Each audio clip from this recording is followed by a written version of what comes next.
Wheeler had it, lost it. It got right to the blue paper. The Jets on it. Bufflin cleared.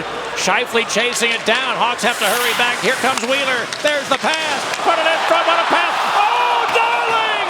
A spectacular save on Drew Stafford.